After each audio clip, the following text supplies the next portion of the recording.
Assalamualaikum warahmatullahi wabarakatuh. Saya Nurdiana Febiola dari kelas A3 R3A ingin menjelaskan mata kuliah akuntansi syariah yang saya pelajari selama 1 semester. Pengertian akuntansi syariah, peranan akuntansi syariah. Akuntansi adalah identifikasi transaksi yang diikuti oleh kegiatan pencatatan, penggolongan, serta pengikhtisaran transaksi tersebut sehingga menghasilkan laporan keuangan yang dapat digunakan untuk pengambilan keputusan. Akuntansi syariah adalah proses akuntansi atas transaksi-transaksi yang sesuai dengan aturan yang sudah ditetapkan oleh Allah Subhanahu wa Ta'ala.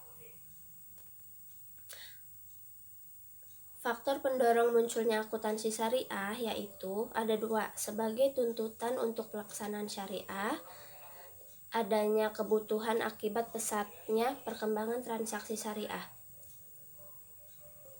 Bab 2. Sejarah perkembangan akuntansi syariah.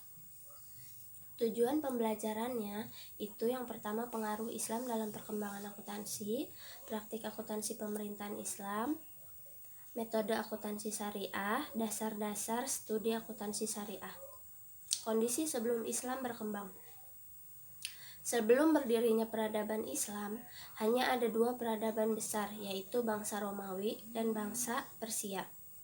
Pada saat itu, telah digunakan akuntansi dalam bentuk perhitungan barang dagangan oleh para pedagang, dari sejak pergi berdagang sampai pulang kembali. Adnan dan Labatjo 2006. Perhitungan dilakukan untuk mengetahui perubahan-perubahan untung dan rugi. Orang Yahudi saat itu banyak melakukan perdagangan menetap dan mencatat piutang mereka. Akuntansi masih terbatas pada transaksi yang sederhana. Sistem keuangan syariah. Hal-hal yang terkait dengan akad yaitu ada 3, faskah, batil, dan fasad. Faskah itu adalah akad sah tapi kemudian dihentikan atau dibatalkan. Contohnya itu jual beli atas barang yang belum diserah terimakan. Batil itu akad tidak sah atau tidak memenuhi syarat rukun jual beli. Untuk fasad sendiri itu akad sah tapi ada kekurangan pada perkara cabang karena majul, gahar, dan paksaan. Syarat sah transaksi menurut syariah. Yang pertama, transaksi hanya dilakukan berdasarkan prinsip saling paham dan saling ridho. Yang kedua, prinsip kebebasan bertransaksi diakui sepanjang objeknya hal dan baik. Yang ketiga, uang hanya berfungsi sebagai alat tukar dan satuan pengukur nilai bukan sebagai komoditas. Yang keempat, tidak mengandung unsur riba. Perkembangan keuangan lembaga syariah. Lembaga-lembaga pendukung bank syariah di tingkat internasional yang pertama Islamic Development Bank atau IDB, yaitu merupakan sebuah lembaga keuangan internasional yang didirikan berdasarkan deklarasi hasil konferensi menteri-menteri Muslim di Jeddah bulan Desember 1973. Yang kedua, Accounting and Auditing Organization for Islamic Financial Institution atau AAOIFI merupakan lembaga internasional yang bersifat otonom dan non-profit yang menyiapkan berbagai akuntansi, audit, tata kelola, etika, dan syariah bagi lembaga-lembaga keuangan Islam. Lembaga-lembaga pendukung bank syariah di tingkat internasional.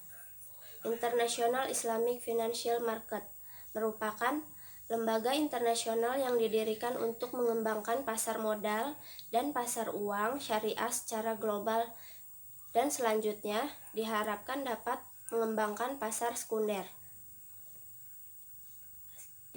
Penyajian laporan keuangan lembaga syariah.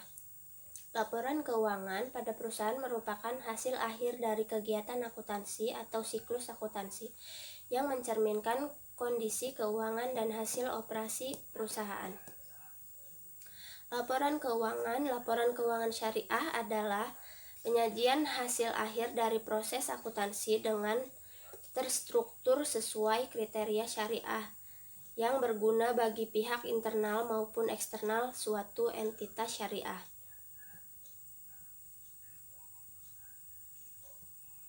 Akuntansi mudharabah. Pembiayaan mudharabah adalah pembiayaan yang disalurkan oleh bank syariah kepada pihak lain untuk suatu usaha yang produktif. Ketentuan syar'i rukun transaksi dan pengawasan syariah transaksi mudharabah. Menurut PSAK nomor 105.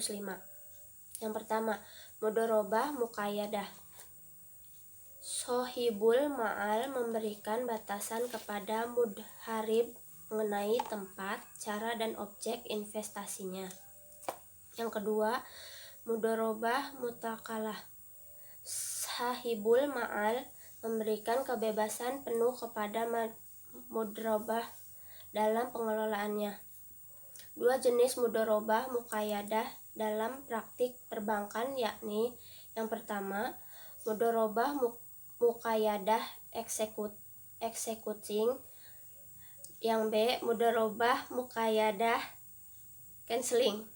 Yang ketiga, mudharabah mustarokah, bentuk mudharabah di mana pengelolaan data menyertakan modal dalam kerjasama investasi.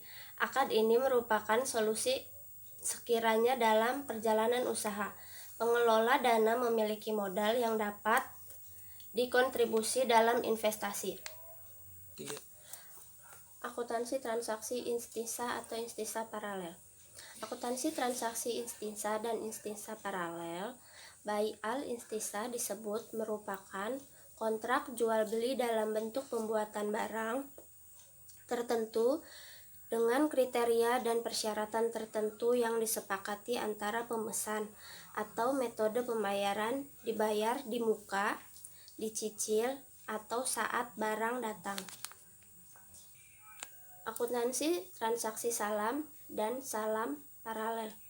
Bai'al salam merupakan pembelian barang yang pembayarannya dilunasi di muka, sedangkan penyerahan barang dilakukan di kemudian hari. Ketentuan syar'i transaksi salam dan salam paralel mengatur tentang ketentuan pembayaran barang salam paralel, waktu penyerahan, dan syarat pembatalan kontrak.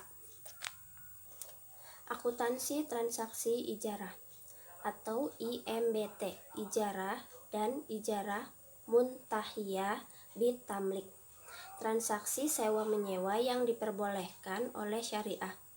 Akad ijarah adalah akad yang memfasilitaskan transaksi pemindahan hak guna atas suatu barang atau jasa dalam waktu tertentu melalui pembayaran sewa atau upah tanpa diikuti ketentuan syar'i. Yang pertama, penyewa terhadap potensi. Yang kedua, penyewa terhadap suatu fasilitas. Rukun transaksi ijarah. Rukun transaksi ijarah meliputi yang pertama, transaktor yakni penyewa dan pemberi sewa. Yang kedua, objek ijarah yakni fasilitas dan uang sewa. Yang ketiga, ada ijab kabul menunjukkan serah terima baik berupa ucapan dan perbuatan. Mungkin itu saja yang bisa saya sampaikan, kurang lebihnya mohon maaf. Wabillahi taufiq wal hidayah. Wassalamualaikum warahmatullahi wabarakatuh.